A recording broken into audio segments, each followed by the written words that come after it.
Hello, I earned the title of 00 agent, but stuff still happened. So what's up? Hi, I'm back. I'm gonna try to do this one standing. We'll see. I'm gonna be favoring one leg. I hurt myself, not intentionally. Did anything happen while I wasn't looking? Fuck. Let's talk about what happens when governments come for you.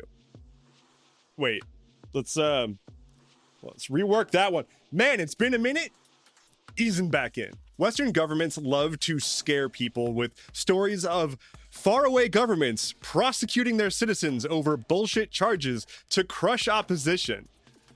With no irony. Because that happens in Western governments all the time. And here's two high-profile cases in the UK and the US.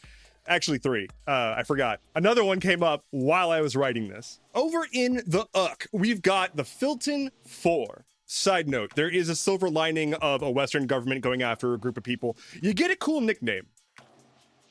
At least there's that. In the UK in 2024, a group of activists with Palestine Action raided an Israeli arms manufacturer to destroy weapons. This was about 10 months into the genocide in Gaza, and these activists were like, well, we're going to do direct action. We're going to go destroy the equipment that's being used to do a genocide. Of these activists, 4 were hit with pretty significant charges that landed with sentences ranging from around 6 years to 8 years in prison.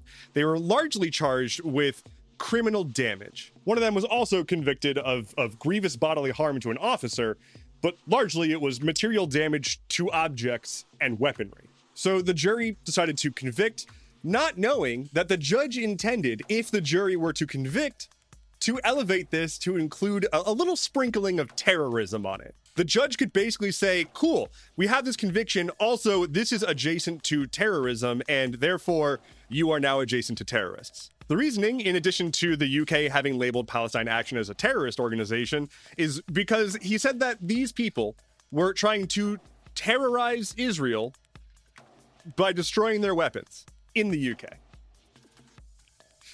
Cool. The terrorism designation, it's not really an additional charge, it's just like a flavor of the sentencing. So it means that they can't reduce their sentencing, and for any institutional purposes, they're going to be considered a terrorist. Like, you want a bank account? Oh, no, we don't work with terrorists. Like, they're in the same group as Al-Qaeda now. So Palestine Action has been labeled as a terrorist organization, again, in the same vein as Hamas and Al-Qaeda per the UK. And now a recent court of appeal actually upheld that. Starmer, the current PM, is very underwater. He has a favorability of negative 46%, and even his own party wants him to resign. And this isn't really helping his case. Fun little bonus fact, in the past, Starmer actually defended people on very similar charges. So, we love what power does to people. Let's move on to our next group with a cool nickname. We're going to pick the camera up from England and pan all the way over to Chicago to say hello to the Broadview 6. The Broadview 6 are a group of anti-ICE protesters who were hit with federal conspiracy charges for protesting ICE. This group also included then congressional candidate Kat Abighazaleh. Here's the history. Back in autumn of 2025, ICE was in Chicago doing Operation Midway Blitz, one of their many operations to go into a relatively blue city with a relatively high population of minority folks so that they can terrorize them and kill them in the streets. So after a few weeks of masked federal agents with military gear disappearing their neighbors off the street, people from Chicago decided that it was time to protest. That's an understatement. They were protesting like immediately. But still, so one day there's a protest outside of ICE's Broadview processing facility. There's a whole bunch of protesters, and an ICE agent tries to drive a car through the protesters. The protesters were like, fuck you. They were banging on the car, they keyed it, and the government was like, oh, they inscribed a mean message on the side of the car. Let's throw them all in jail. Weeks pass. Like nothing actually happened then. And suddenly, 6 people get informed that the FBI has indicted them on federal conspiracy charges. What followed was months of legal battles for these 6 normal people, just residents of Chicago. Hundreds of thousands of dollars of legal bills and going up against federal prosecutors in a bullshit case that you know is bullshit from the start. Oh, you were kind of in the way of a car driven by an ICE agent. We're gonna charge you with federal conspiracy. Thankfully, this has recently blown up in the government's face. The judge in this case was reading over the unredacted transcripts of the grand jury, which is the group of people you need to get an indictment. And it was revealing. Here's how it works. You want to indict someone, you're an attorney, you get a grand jury, and you make your case, and you're like, can I indict this person? And they say yes or no. If they say no, you can't do it. But in going over the transcripts from the grand jury, a few interesting things popped up. Let me read you some. This is an exchange between Mecklenburg, who is the U.S. attorney, and one of the grand jurors. Mecklenburg says, "Are you going to be able to listen with an open mind? Tell me the truth." The juror replied, no. To which Mecklenburg said, "Okay, then you have to go." The juror then chimed in. "I heard this case like last week, and I thought it was a crock of shit then, and I still think it is." Scene. How about one more? Just a quote from Mecklenburg.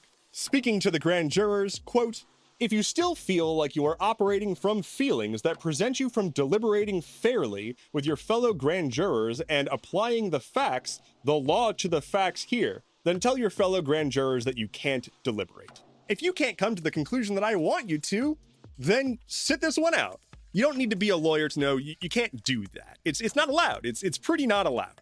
It's also not new. It's not like this is the first time the Trump administration or any administration has done this. This is what the Department of Justice does when they want to silence opposition. That said, it's being done by far more incompetent people now, and so stuff like this is happening. And now, again, as I said, it's blowing up for the government. These transcripts come out, the judge is like, what the fuck? And now they're digging further into the attorneys and what happened. They're also now having the defendants ask to have their legal bills covered because this was a farce. The defendants are also seeking discovery in DOJ communications about this case, going all the way to the top, like the attorney general. Hopefully, we'll get some more fun things to read about how incompetent these people are. And we'll use that as the backdrop for our third group that was announced as I was writing this story, the Minneapolis 15. At least that's what I'm calling them. I don't know if they've got an official name.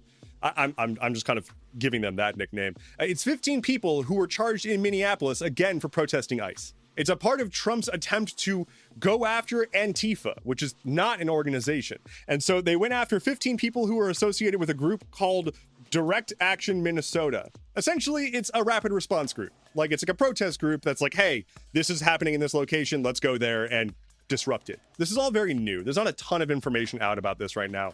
But I do want to read you what an argument made by the US government against this group was as to why they're being charged, why these folks are so dangerous. So we'll remember that the US has the best funded military on the planet and currently has a massive domestic occupation force who's walking around unchecked with military equipment.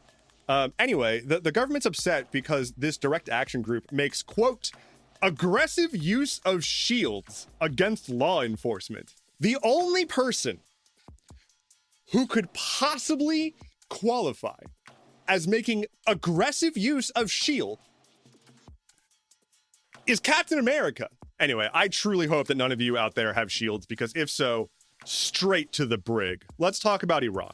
I made a very quick video about this earlier in the week, but essentially there is sort of almost a sort of peace deal between the US and Iran that probably won't stick, but maybe. It is a memorandum of understanding. It is the first step towards trying to actually have a peace agreement. It's essentially an outline for the plans for the peace agreement.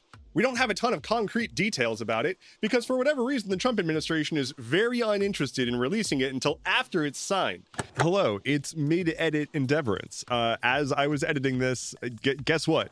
They made me a liar. They have since signed the thing and released the information, and it's still pretty accurate. What I said here is still pretty accurate, but I'm going to refer to it as having not been signed and whatnot. That is not true. So I'm a liar. And I think we'll get a bit of a clue as to why that is as we go down the list of what we do know so far. Here's what we know about the plan that's in the memorandum, just based on what has leaked. An immediate ceasefire on all fronts, including Lebanon. The US ends their naval blockade on Hormuz immediately upon signing. Iran demines the strait to allow maritime traffic to return to normal within 30 days of signing. Iran promises it will never make nuclear weapons. Okay. Iran keeps their stockpile of uranium. The US wants them to trim that down, but there's no concrete information there. The US will immediately give crude oil export waivers to Iran. Also, $12 billion of up to $24 billion of frozen assets will be transferred back to Iran. And this is contested and the information around how it'll be funded is opaque, but there's going to be a $300 billion redevelopment package for Iran. If this sounds like a total capitulation to Iran on behalf of the US, that's because it basically is. There was no way we could win anything in the first place. The pretense for this war was Iran is going to make a nuke and then immediately use it to kill all of us. That wasn't true. And yet we went in, we decapitated their leadership, and then we ruined global oil trade. Like, there really isn't something we could do. Like, they wanted to go in with the sole purpose of regime change. They wanted to go in guns blazing to help Netanyahu expand the borders of Israel. It's what he's been saying he wants to do forever. He does presentations on the global stage about it. And that can be seen in the fact that Israel has made it clear that they are not interested in this memorandum of understanding. They don't understand.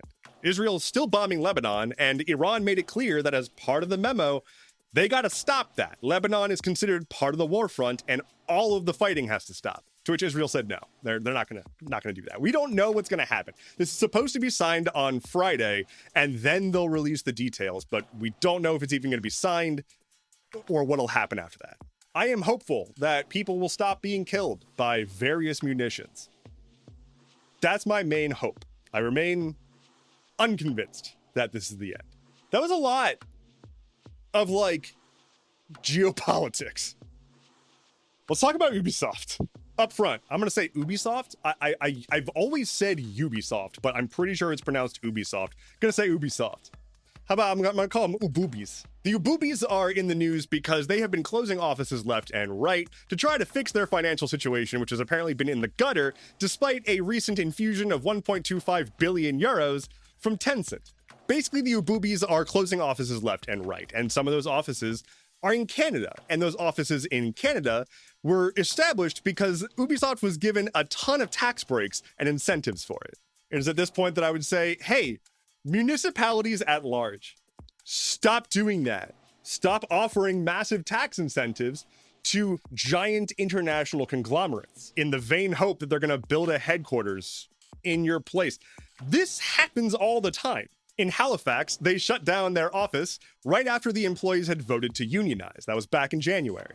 Just last week, they closed their office in Manitoba after saying that they were going to increase the headcount there. A lot of these corporations will roll up and get courted to build some facility under the guise of making more jobs. But the second that they're like, you know what, our bottom line doesn't really fit your country's needs, they're out of there. Invest in reusable community spaces, not private corporations. That's my recommendation. Because you don't have to look all that far back. Remember Amazon's HQ2? They were like, hey, we're going to build a new headquarters. And a ton of cities fell over themselves trying to give Amazon the best possible deal to come build in their place. Only for Amazon to turn around and cancel like half of their plans while pocketing everything along the way. So again, stop it. Lightning round. Valve's Steam Deck has spiked in pricing due to the hardware shortage caused by AI. Thanks, AI. The lead prosecutor on the case that's trying to go after James Comey, the former FBI director, for posting a picture of seashells on a beach spelling out 8647, has withdrawn from the case. Shocker. After a historic IPO, SpaceX is now valued higher than Amazon, despite having dogshit financials. An Air Force B-52 crashed in California shortly after taking off, killing 8 people. And finally for today, Pizza Hut is being sold to private equity for $2.7 billion. Someone finally out-pizzaed the Hut. How could this happen?